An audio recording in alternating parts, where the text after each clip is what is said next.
Holy Mass. The priest reads about Abraham, who heard the voice of God commanding him to offer his son as a sacrifice. The children in the church froze in fear.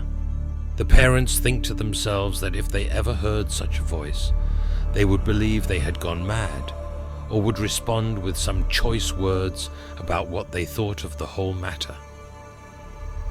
During the sermon, the priest marvels at Abraham's faith and holds him up as an example to follow. The faithful leave the church feeling confused and unsure of what to think. This is the reality in many churches. The story of Abraham and Isaac is controversial and has stirred strong emotions for centuries. It is perceived differently in Judaism, Christianity, and Islam. It is important to remember that Abraham is a significant figure, not only for followers of Judaism and Christianity, but also for those of Islam. He is one of the most important prophets, known as Ibrahim. The interpretation of the story of Abraham and Isaac varies not only between religions, but even across generations. Many analyses and even books have been written about it. It has a considerable influence on culture and art, as evidenced by countless paintings by the greatest artists. If you want to understand what this story is really about, watch this video to the end.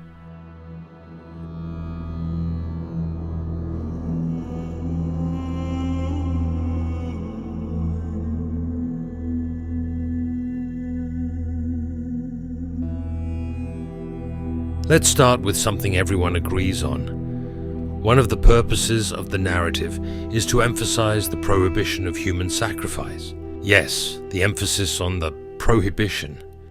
Abraham likely lived around 2000 BC during the Bronze Age.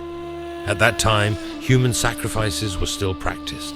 Interestingly, even in the Mesopotamian city of Ur, where Abraham originated, a tomb full of ritual sacrifices conducted during the burial of a queen was discovered.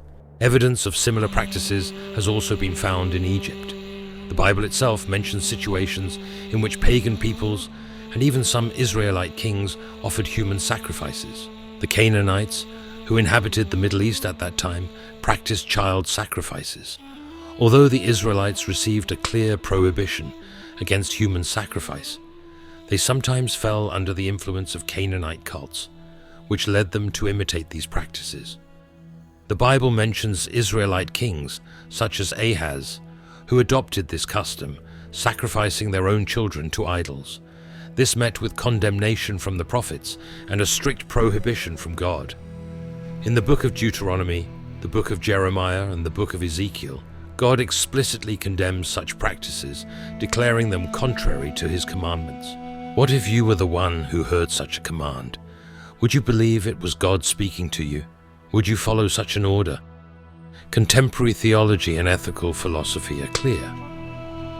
If God were to appear to you and command you to do something against objective moral principles, you absolutely should not obey that God. Any divine vision or revelation that instructs actions contrary to objective moral principles should be approached with great caution. Morality, considered a constant value rooted in human dignity and fundamental ethical principles, requires that even in the case of visions regarded as supernatural, one should maintain a clear conscience and evaluate the commands through the lens of goodness and respect for life. Therefore, if a revelation were to call for morally evil actions, such as harming others, it should be firmly rejected. One must always remember the words of Jesus, who said, "This is my commandment, that you love one another as I have loved you." Let's return to the trial on Mount Moriah and ask whether God wanted Abraham to sacrifice his son. Certainly, he did not. If he had wanted that, it would have happened. So what is the point of this story? Why did God put Abraham to the test? Is there something else the Creator wanted to convey to us through this narrative? At this point, we enter the realm of speculation. We have no idea what God's exact purpose was. We don't know what Abraham was thinking. We don't understand the intentions of either party. The Bible gives us only the bare facts. This leaves vast room for interpretation, which is why there are so many different theories. Over the centuries, new interpretations have emerged in various traditions and philosophical and theological streams, revealing the depth and universality of this story. According to one interpretation, this story is a foreshadowing of Christ's future sacrifice. There are many similarities between the sacrifice of Isaac and the sacrifice of Jesus. Isaac was Abraham's beloved son. Similarly, Jesus was the beloved Son of God. At the time of the offering, they were around the same age. In art, Isaac is often depicted as a child. However, according to Jewish tradition, Isaac was about 30 years old at the time, while Abraham was elderly. Another similarity is that both Jesus and Isaac were obedient. They did not resist. One could suppose that Isaac had an idea of what was happening. As he went up the mountain, he noticed they had nothing for the burnt offering and said, "Here are the fire and the wood, but where is the sheep for the burnt offering?" Then, when they reached the top, Abraham built an altar, arranged the wood, bound his son, and laid him on the altar.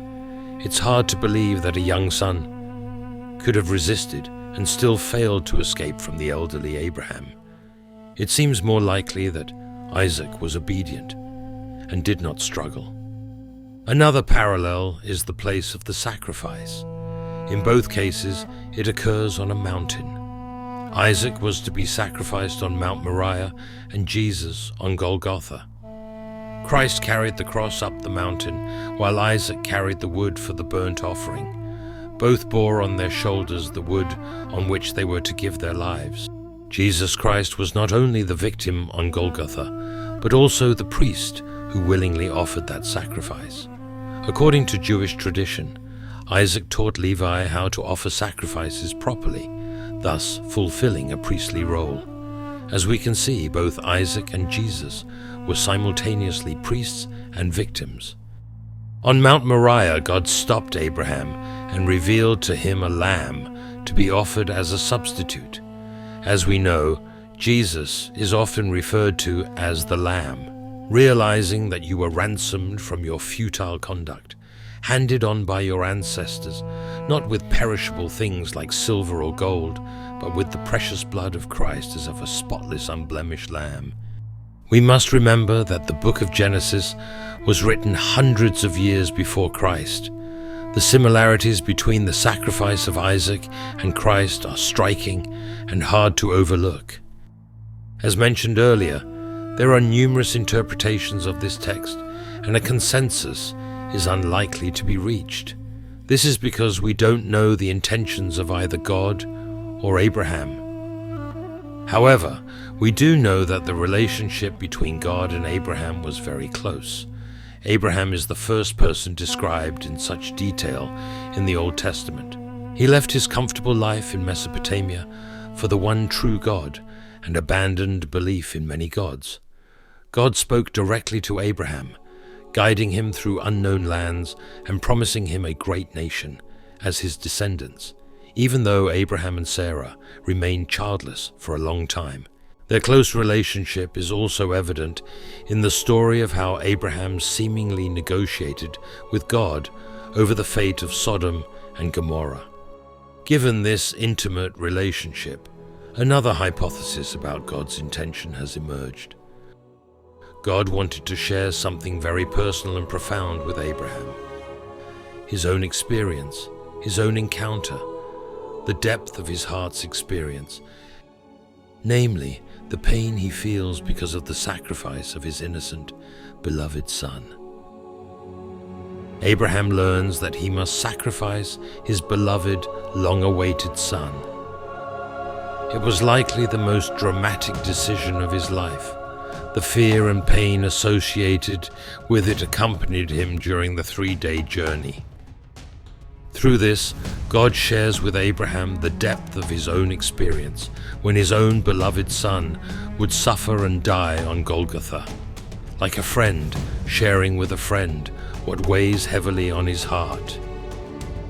The story of Abraham's trial is thus a text about experiencing God's mystery.